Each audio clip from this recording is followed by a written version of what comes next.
Welcome to the Artist Advocate. I'm your host, Althea Rene, and this is your one stop for all things music related. Today we have Cameron Smith, who is the Director of Brand Partnerships. Hi, how are you? Hi, Althea. How are you? It's so great to see you again since the cruise. It was so Yeah. much fun. Was that a hang or what? That was a hang. And you are playing at such a high level. It's just fabulous. I'm not surprised.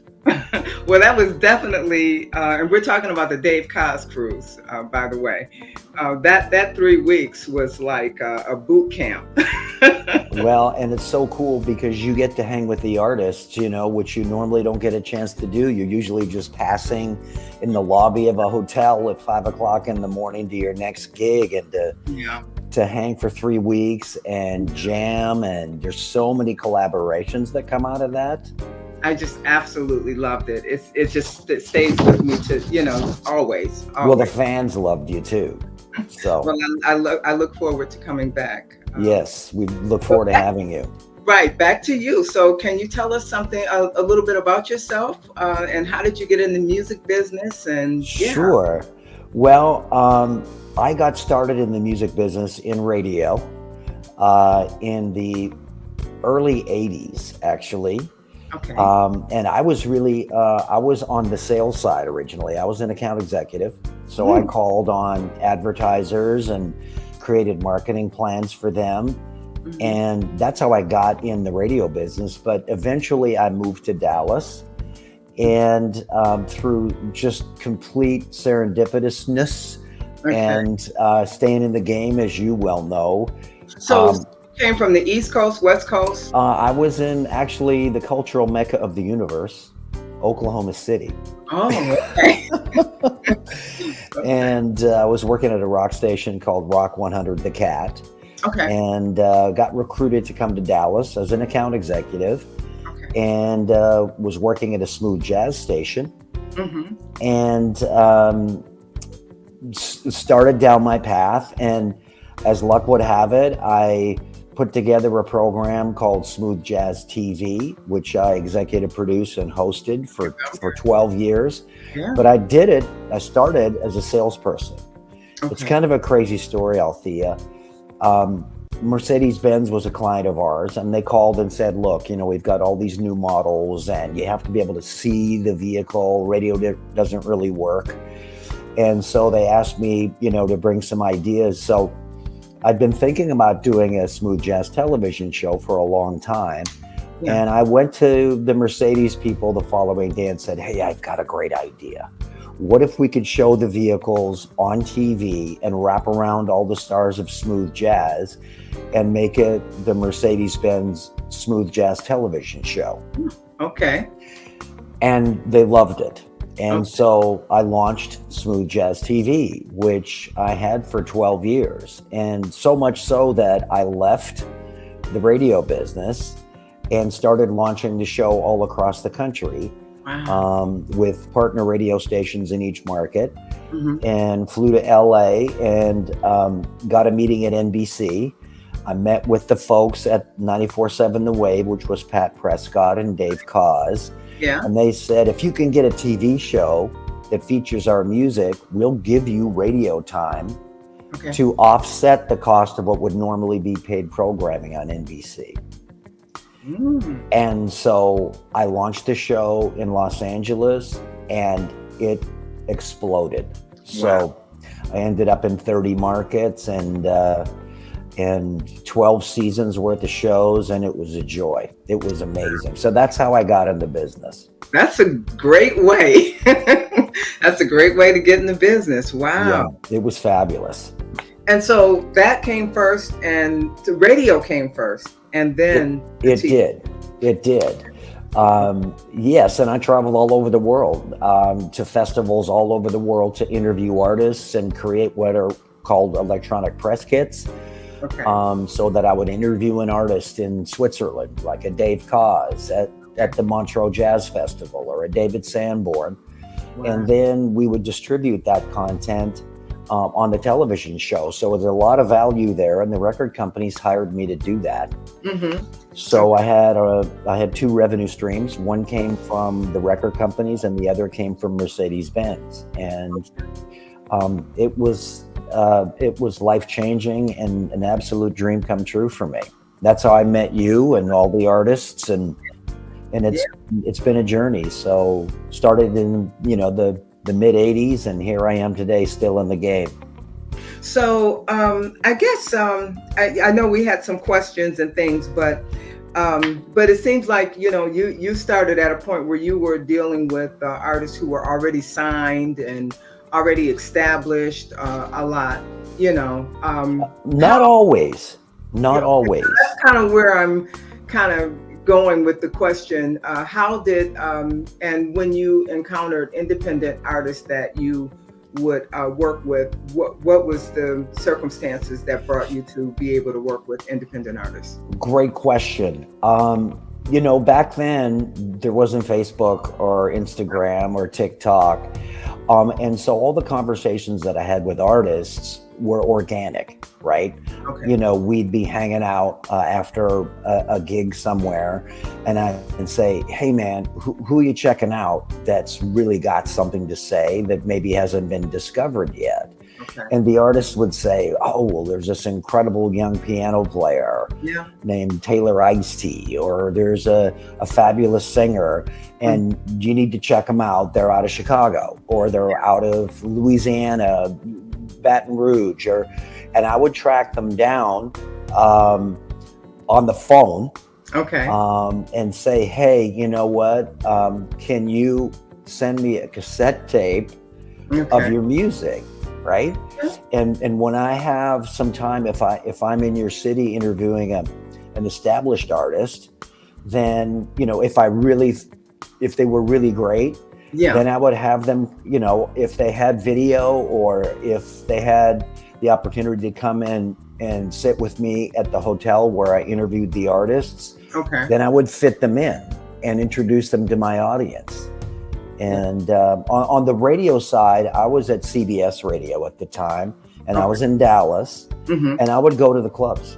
I would go to all the jazz clubs and see who's happening, right? Yeah. And then, I would start to kind of be an advocate to them at the radio station. And since I had this huge platform, if they got on my show, they often got signed. Because labels watched my show, and they trusted my palate, my taste. And so that's kind of how I worked with independent artists. It's changed dramatically now. So can you speak to that, how the change, and was it with COVID, and we know it's been changing, but do you notice that there's been a drastic change in how things are done since? Drastic. Okay. Yes. And it's called the internet. I consult many of the festivals that I traveled to initially: the Montreux Jazz Festival in Switzerland, the Java Jazz Festival in Jakarta, Indonesia.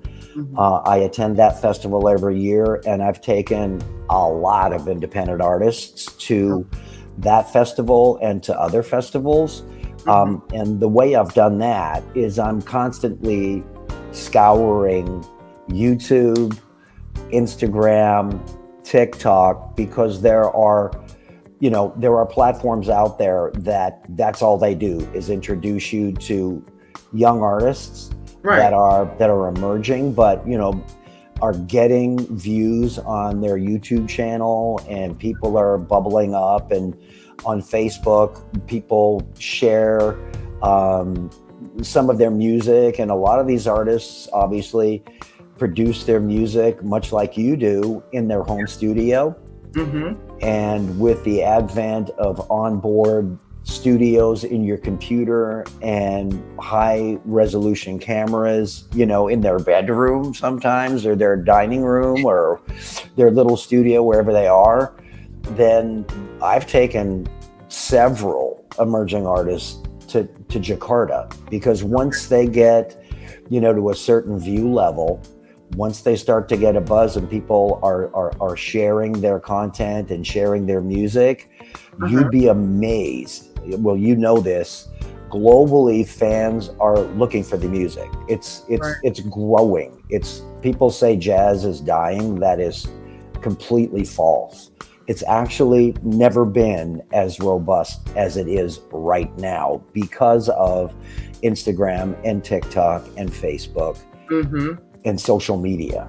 Especially live jazz. I think when people experience it live, it takes on a whole nother life. Absolutely, because the energy level, people think of, smooth jazz, many that don't understand what it really is. When Yeah. they see it live, when Yeah. I take, Gosh. friends that have never really been exposed to the music and Hmm. they see Althea Rene on stage and how much energy she brings and how funky and soulful it is, and people are dancing and they're like, well, this is not what I thought contemporary jazz Yeah. is, but Hmm. it's so exciting live.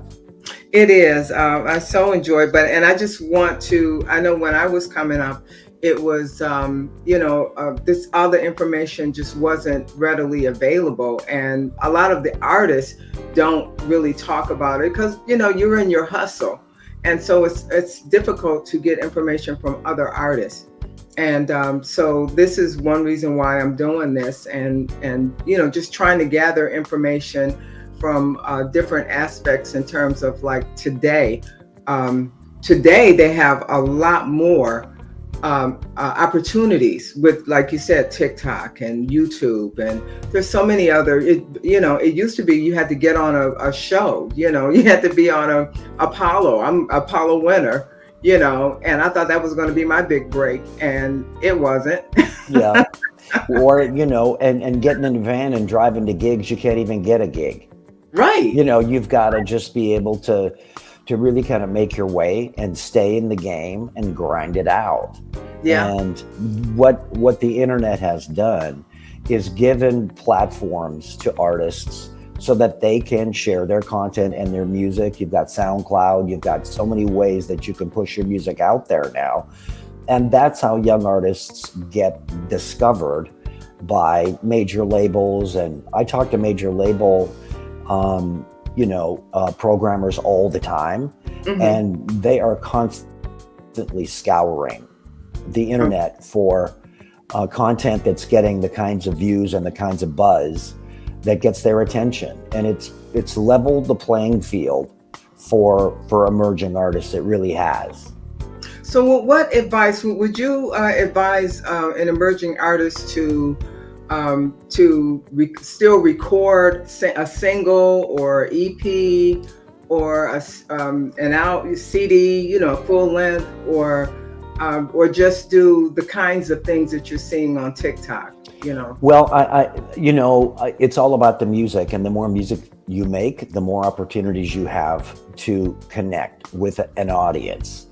And so I think what's important is just make sure that you've protected your publishing, and you can do a poor man's publishing deal by making sure that the composition, as you see it on the music page, the song title, the charts of the music, you can mail it to yourself. Okay. And don't open it, so that it is stamped with a time and a date, like March 20th, 2024. Okay. Don't open it. Okay. Send yourself several. Like, what does it cost you for a stamp these days? 50 cents? Okay. Send yourself 3. And that way you've got a sealed document that is binding in a court of law. Okay. That says, this is my composition, this is when it was composed, and it's identified by the stamp on the envelope. Okay. So you can start with that. And whenever you send out music, obviously, you need to identify yourself as the author, as the composer. And I would, you don't have to do a whole album.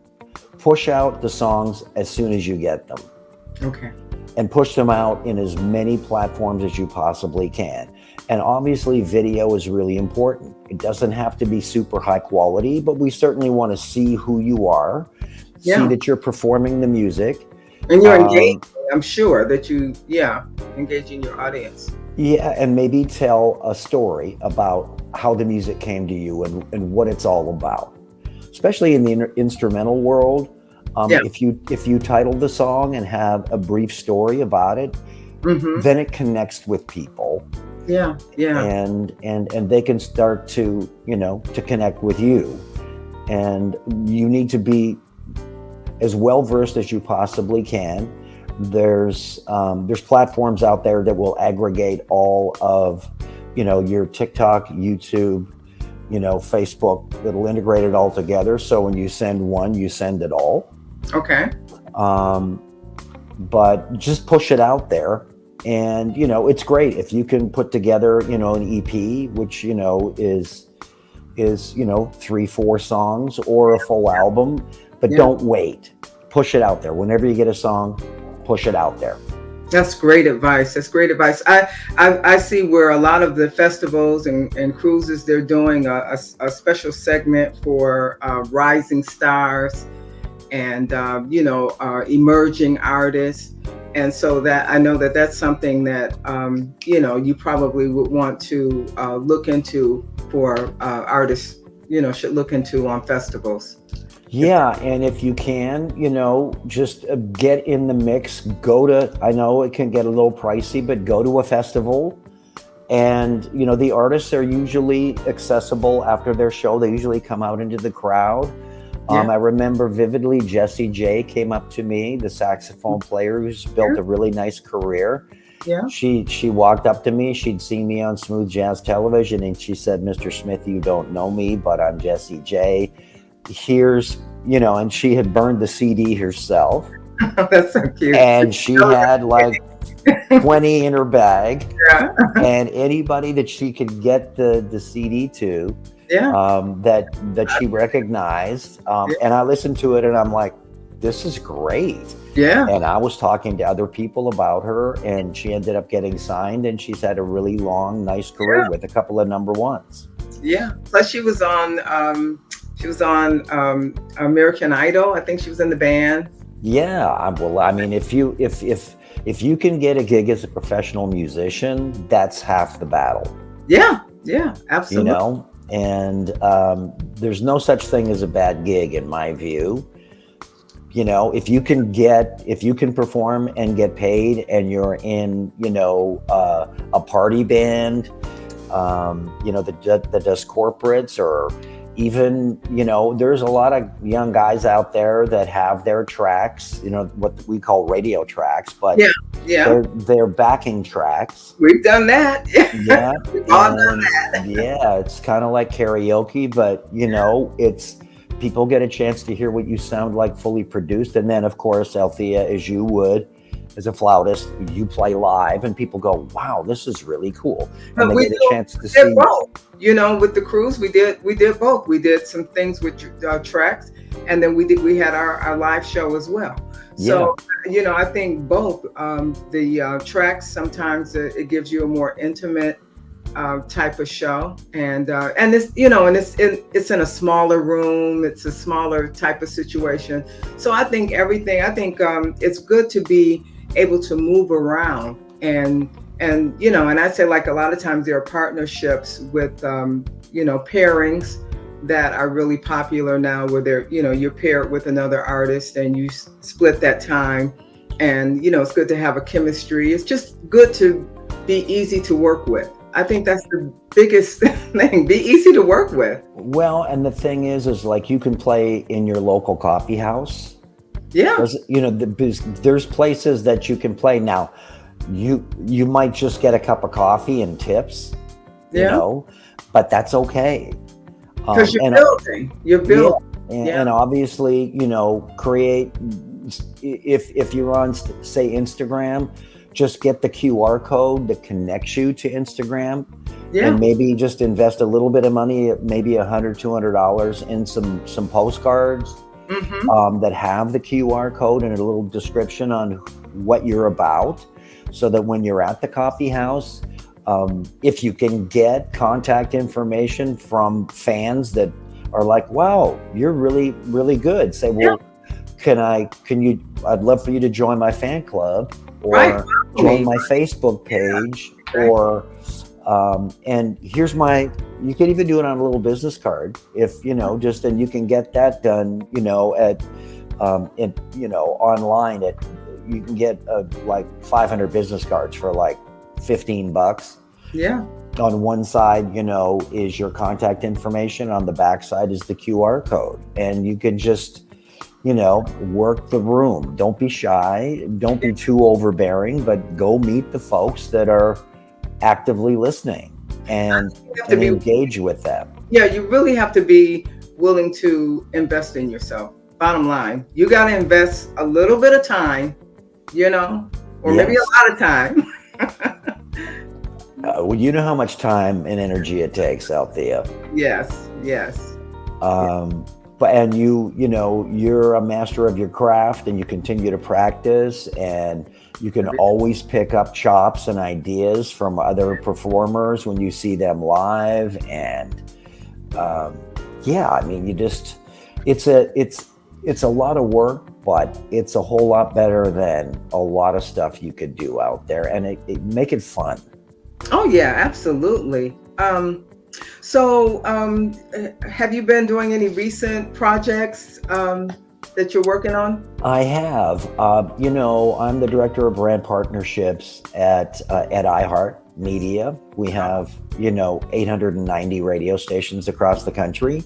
Okay. And so I was in programming at CBS back in the day, and just like you have to evolve and move and see where the next opportunity comes. And so what I do is I work with big brands that want to attach themselves to an entertainment event.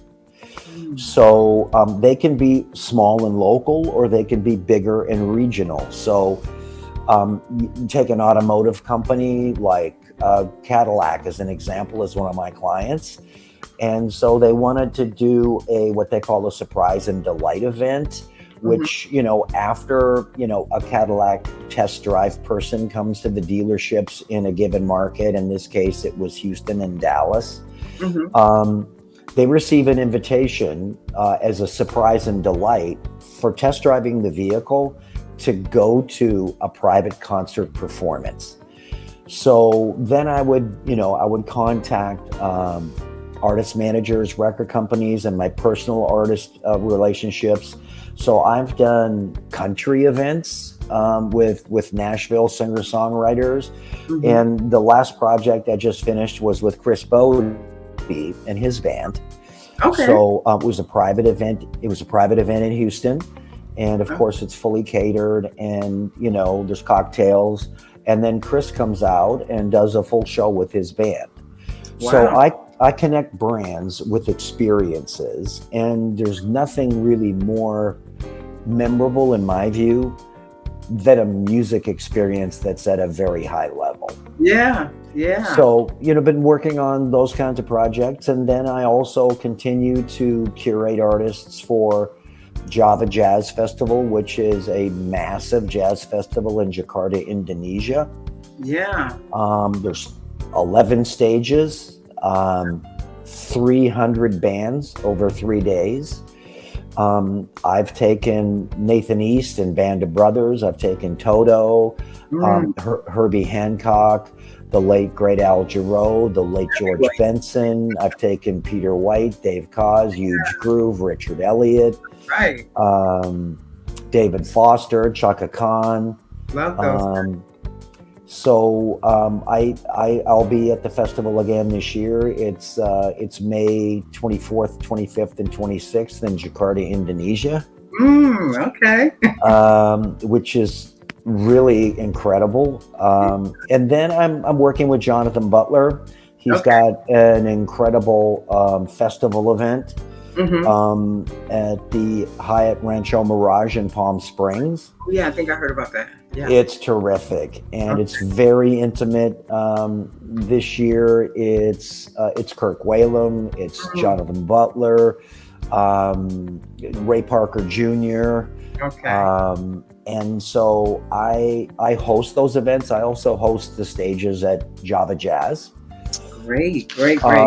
So it's a great opportunity to travel the world, hang out with my favorite people, Yeah. meet fans, and promote R&B, urban contemporary, smooth jazz, contemporary jazz, straight ahead, whatever it is. And eat So some it's, good food. yeah, it's really a joy.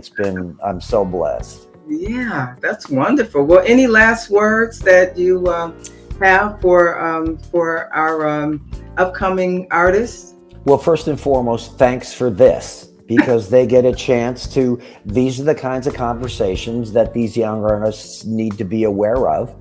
So Yeah. they're aware of you, they're aware of maybe some tips and tricks on how to, get in where they can fit in, Yeah. and network. You have to network. Yes. It takes time. There's a lot of artists, yourself included, that didn't come to your success for many years, Yeah. and you just stayed in the game, and you practiced and continued to hone your craft and made yourself accessible, and you're one of the most amazing people I've ever met. Oh, yeah. So, Quincy Jones told me, I said, "What makes you so cool, Quincy?" And he said, "Cam, to be cool, just be kind. Yeah. Be kind. That's what makes people cool. It's not really what you wear or, whatever you drive. It's whether you're kind to people, because they remember that. Yeah. And if you can be kind," Quincy Jones gave me great advice. He also said, learn how to say please and thank you in the language in the country in which you're in. Okay. Learn a little bit of, Indonesian or Chinese or French or German. Yeah. And that's really served me well too. So if Okay. you're a young artist out there, Althea is one of the most incredible performers, and there's no secret. Just network, practice, Mhm. and stay positive, Stay positive. and be kind. Well, that's great. Well, thank you so much. Thank you so much for being on the show. And knowledge is definitely power.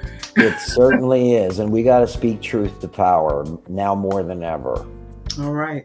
So we will catch up on somewhere on the tour. And thanks again. Love you. Althea, God bless you. You're amazing. Thank you again. Have a Hey, wonderful. this is your girl Althea Rene, and I'm hosting my first Smooth Jazz Cruise, and I hope to see you there. Foster Perry Travel presents Jazz on the Water, October 13th through October 20th.